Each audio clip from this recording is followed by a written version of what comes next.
Bienvenue sur mon challenge boursier.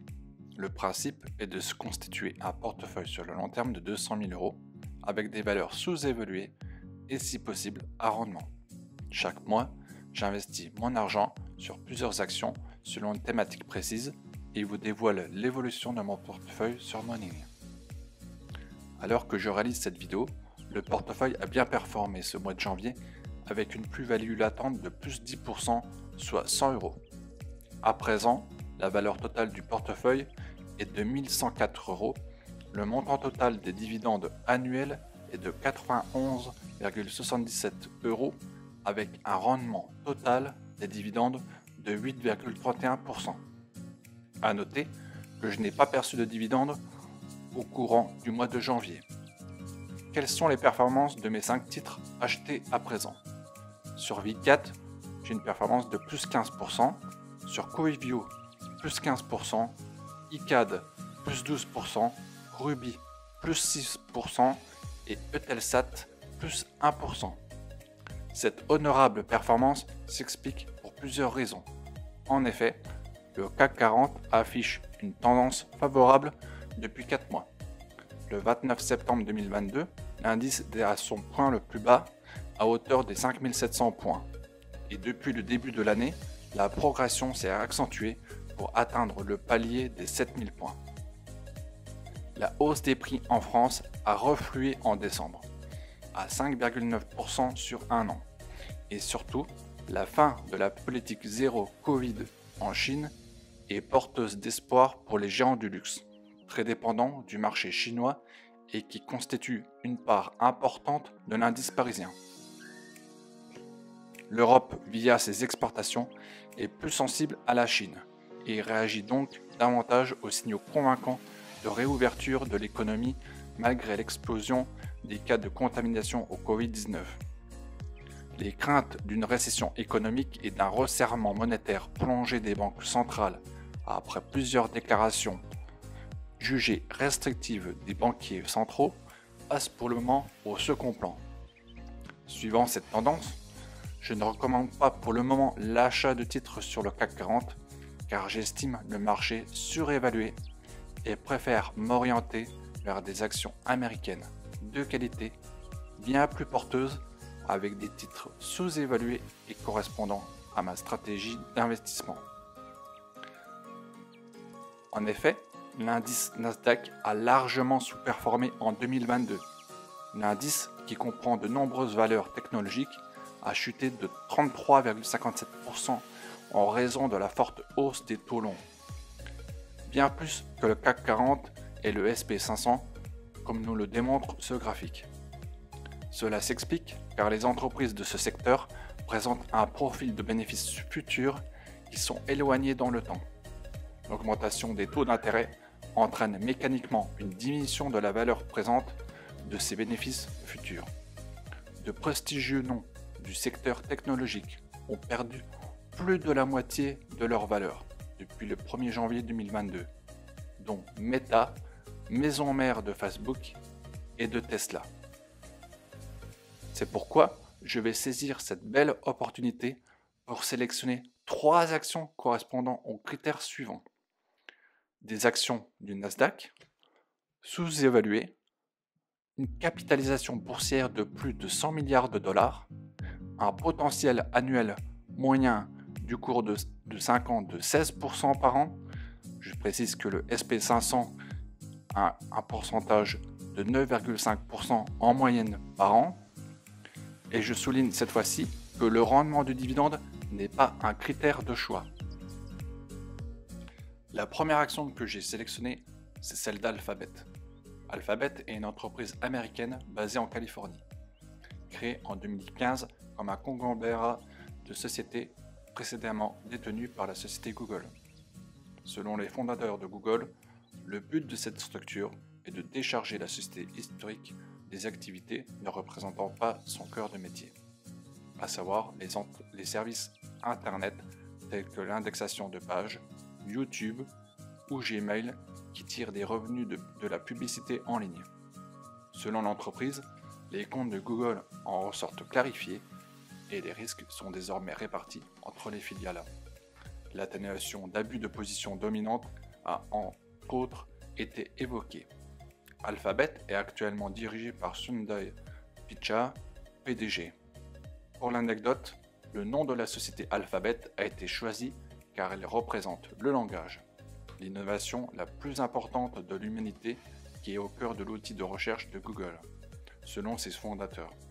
C'est aussi parce que Alphabet constitue toutes les langues et que Google voulait être accessible pour tout le monde.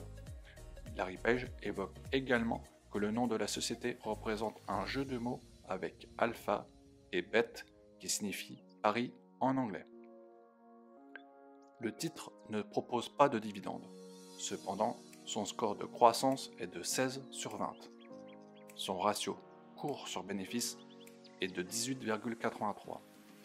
Son bêta volatilité est de 1,07 et son bénéfice par action est de 5,3 $. Le cours de l'action actuel est à un écart type en dessous de la droite de régression.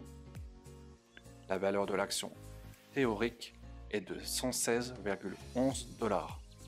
Le cours théorique de l'action, en rouge sur le graphique, quant à lui augmente de 17,9% par an, ce qui est une belle performance. Selon le site de Hibou, sa rentabilité structurelle des capitaux propres, qui tient compte des profits à partir de ses seuls capitaux propres, est de 18%, soit similaire à l'historique de la droite de régression. Son objectif de cours dans 5 ans est de 105 $, avec une performance annuelle de 16,6%. Son objectif de cours dans 10 ans est de 469 $, avec une performance annuelle de 17,3%. Le site Hibou recommande le titre à l'achat avec une résilience forte de 100%. L'avis de Modern Time est formel sur le dossier. Il s'agit d'une excellente affaire. En effet, le titre est à un écart type en dessous de sa droite de régression et depuis 10 ans, il a toujours constitué un bon point d'achat. La société est leader dans son domaine d'activité et ce petit coup de moins bien lié à la forte inflation post-Covid permettra au titre de doubler son cours d'ici 5 ans avec une performance estimée de 17% par an. Un GAFAM en solde, mais à détenir absolument dans son portefeuille.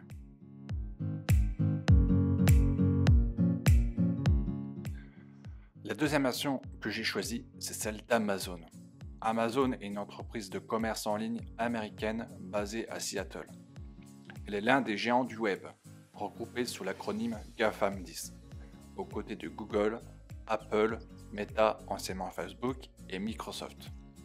Créée par Jeff Bezos en juillet 1994, l'entreprise a été introduite en bourse au Nasdaq en mai 1997.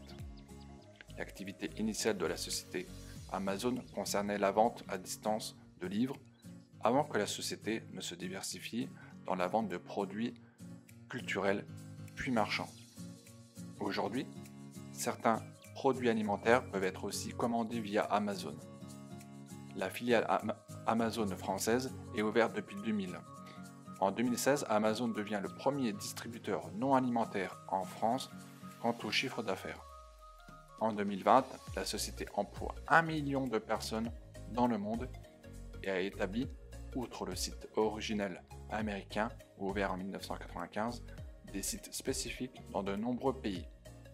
En 2021, Amazon rachète la société cinématographique Metro-Goldwyn-Mayer, aussi connue sous le sigle MGM. Le titre ne propose pas de dividende. Cependant, son score de croissance est de 16 sur 20. Son ratio cours sur bénéfice est de 85,54. Son bêta volatilité est de 1,17 et son bénéfice par action est de 1,14 $. Le cours de l'action actuelle est à un écart type en dessous de la droite de régression. La valeur de l'action théorique est de 160,09 $. Le cours théorique de l'action, en rouge sur le graphique, quant à lui augmente de 26,6% par an, ce qui est stratosphérique. La performance de l'action à 5 ans si elle rejoint la droite de régression est de 39,9% et la performance de l'action à 10 ans, si elle rejoint cette droite, est de 33,1%. Rendez-vous compte. L'avis de Money Time est aussi formel sur ce dossier. Il s'agit d'une excellente affaire. En effet, le titre est à 40% en dessous de sa droite de régression et n'a jamais été aussi bas depuis 2015 et encore 2009. Il constitue un bon point d'achat sur le long terme avec des performances annuelles supérieures à 3 ou 4 fois le SP500 qui, je le rappelle, est à 9,5% par an. Et on pourrait dire seulement. Un GAFAM, là aussi en solde, à détenir absolument dans son portefeuille. Et la troisième et dernière action que j'ai sélectionnée, c'est celle de Intel. Intel est une entreprise américaine fondée le 10 juillet 1968 par Gordon Moore, Robert Noyce et Andrew Grove. Elle est le second fabricant mondial de semi-conducteurs après Samsung si on se fonde sur le chiffre d'affaires. Elle fabrique des microprocesseurs, c'est d'ailleurs elle qui a créé le premier microprocesseur x86, des cartes mères, des cartes mémoire flash et des processeurs graphiques notamment. Intel est coté au Nasdaq. Sa capitalisation boursière s'élève à plus de 200 000 milliards de dollars en date de février 2019, avec pour principal concurrent Advanced Micro Devices, c'est-à-dire AMD. À compter de février 2021, l'entreprise est dirigée par Pat Gelsinger, jusqu'alors PDG de VMware. Son rendement est de 4,88%. Son score de sûreté de dividende est de 16 sur 20. Son score de croissance de 9 sur 20. Son croissance du dividende sur 5 ans est de 6% par an. Le dividende est versé sans interruption depuis plus de 30 ans et en constante augmentation. La fréquence de versement du dividende est de 4 fois par an, soit en mars, en juin, en septembre et en décembre. Le montant annuel à terme du dividende est de 1,46 $. Le cours de l'action actuel est à un écart type en dessous de la droite de régression. La valeur de l'action théorique est de 54,15 $. Le cours théorique de l'action, en rouge sur le graphique, quant à lui augmente de 8,8% par an, en plus du dividende de 4,88%, soit une performance globale de 13,68%. Selon le site Ibu, sa rentabilité structurelle des capitaux propres, qui tient compte des profits à partir de ses seuls capitaux propres, est de 13%, soit similaire à l'historique de la droite de régression et de son dividende. Son objectif de cours dans 5 ans est de 65 $, avec une performance annuelle de 17% et avec un objectif de rendement de 6%. Quant à son objectif de cours dans 10 ans est de 100 $ avec une performance annuelle de 12,9% et avec un objectif de rendement de 9,3%. Ibu recommande le titre à l'achat avec une résilience de 70%. L'avis de Money Time est moins franche que sur les deux actions précédemment évoquées. En effet, le titre accuse une perte de 40% de son chiffre d'affaires en 2022, plombé par le coup d'arrêt observé dans la demande de composants pour l'équipement en PC, dans lequel il réalise la quasi-totalité de ses ventes. Intel voit ses marges fondre. La société n'a pas l'avantage d'avoir ses débouchés dans des secteurs tels que l'automobile ou l'industrie, mais plutôt dans la téléphonie mobile très concurrentielle ou les équipements en ordinateur, voire en console de jeu. Et c'est là le problème chez l'américain. Intel réalise en effet plus de 80% de son activité dans les produits d'architecture informatique, comme les microprocesseurs de marque Pentium, Intel Xenon, etc. Les puces et cartes mères destinées aux ordinateurs portables, serveurs, stations de travail ou à Internet des objets, le solde l'étant d'ailleurs dans des produits adjacents tels que des accélérateurs, plaques de silicium, produits de connectivité et autres. L'avis de Money Time est toutefois plus que positif. En effet, son objectif de cours dans 5 ans est à 65 $, qui permet de doubler son capital et le rendement du dividende est plus que satisfaisant. D'ailleurs, Hibou est confiant sur ce dossier avec une résilience de 78%. La crise sanitaire a fait augmenter les demandes de microprocesseurs pour les ordinateurs. Il est bien normal que le marché se retourne à présent avec une demande moins forte. Un retour à la normale dans les années à venir semble pertinent. C'est donc un titre bradé et toujours bon à prendre. Sur ces 3 actions, j'ai donc investi pour l'équivalent de 1000 € en dollars, soit plus de 300 € en moyenne par action, à savoir pour Alphabet, 4 actions à 92 $ achetées le 18 janvier 2023. Pour Amazon, 4 actions à 96 $ achetées la même date. Et Intel, 13 actions à 29 $ achetées pour la même date avec un dividende annuel en 2023 estimé à 17,45 €. La valeur totale du portefeuille est à présent de 2184 €. La plus-value latente est de 7%, soit 141 €. Le montant total des dividendes annuels est de 109 € avec un rendement total des dividendes de 5%. Le calendrier des dividendes reste quasi inchangé, avec le dividende en plus de Intel en mars pour un peu plus de 4 € sur les 15 € à percevoir sur cette même période. Pour l'anecdote, je suis à 1,1% de mon objectif de 200 000 €. La vidéo touche à sa fin. Est-ce que vous aussi, vous avez acheté l'une de ces 3 actions ces derniers jours ou une autre valeur du Nasdaq? N'hésitez pas à partager votre expérience sur ce sujet dans les commentaires. Je vous remercie d'avoir regardé ces vidéos et surtout n'oubliez pas de vous abonner et de cocher la cloche des notifications pour être averti d'une nouvelle vidéo sur la chaîne. Je vous souhaite bonne journée et à très bientôt sur Money Time.